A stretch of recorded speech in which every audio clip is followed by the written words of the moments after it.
The time to see Antonio Brown and Tyrell Williams in Raiders gear is nearly here. Monday afternoon, the NFL announced the off-season workout dates for all 32 teams. These workouts, many of which are voluntary, gives the players and coaches time to get adjusted to each other before training camp begins, although the collective bargaining agreement lays out very specific rules for the upcoming workouts. For the Raiders, the off-season workouts will begin later than teams such as the New York Jets due to the presence of an existing head coach.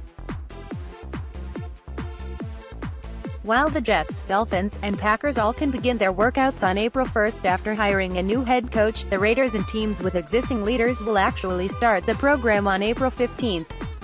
From this day on, teams can hold a voluntary veteran minicamp leading up to the NFL draft, but the Raiders won't be one of these teams. Following the beginning of voluntary workouts, as well as the NFL draft on April 25 to 27, John Gruden's team will return to work in late May. Although each team can hold a rookie minicamp on either the first or second weekend following the draft. The NFL announced that the Raiders' organized team activities will take place on May 21 to 23, May 28 to 30, and June 3 to 6. There is also one final opportunity for the Raiders to work before the true dead period begins in June, which is mandatory minicamp. This year's iteration will take place on June 11 to 13. The NFL announced off-season dates, along with the important rules, in a press release on Monday. As per Article 21 of the Collective Bargaining Agreement, each club's official, voluntary 9-week off-season program is conducted in 3 phases. Phase 1 consists of the first 2 weeks of the program with activities limited to strength and conditioning and physical rehabilitation only.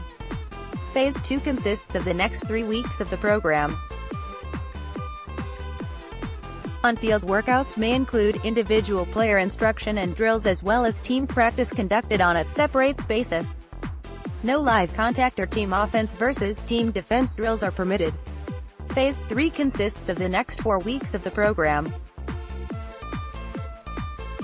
Teams may conduct a total of 10 days of organized team practice activity, or OTAs. No live contact is permitted, but 7-on-7, 9-on-7, and 11-on-11 drills are permitted. Article 22 of the Collective Bargaining Agreement stipulates that clubs may hold one mandatory minicamp for veteran players. This minicamp, noted below, must occur during Phase 3 of the off-season program. New head coaches are entitled to conduct an additional voluntary veteran minicamp. Any voluntary minicamp for veteran players must be conducted prior to the NFL draft, April 25 to 27, but no earlier than week 3 of the club's off-season workout program and after at least 1 week of the 2 weeks of Phase 1 activities that the clubs may hold pursuant to Article 21.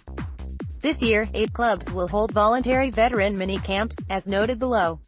With so many new additions to the roster, it's imperative that the Raiders have all players present during organized team activities and mandatory minicamp.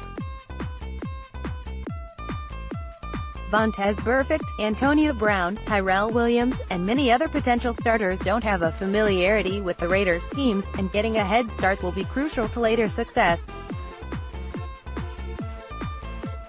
Obviously, Brown has been spending an inordinate amount of time with Derek Carr during this offseason, but getting him on the field at the same time as Williams, Luke Wilson, and J.J. Nelson will only make this group that much better. The Raiders struggled through a dreadful 4-12 season in which Carr only threw 19 touchdowns, which was a career low. Still, he set a career high in passing yards, 4,049, but struggled to get the offense in the end zone.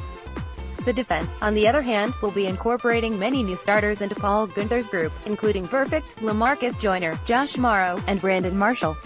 These players all have talent, but they will need to gel as a group in order to fix the issues that plagued Oakland's defense in 2018.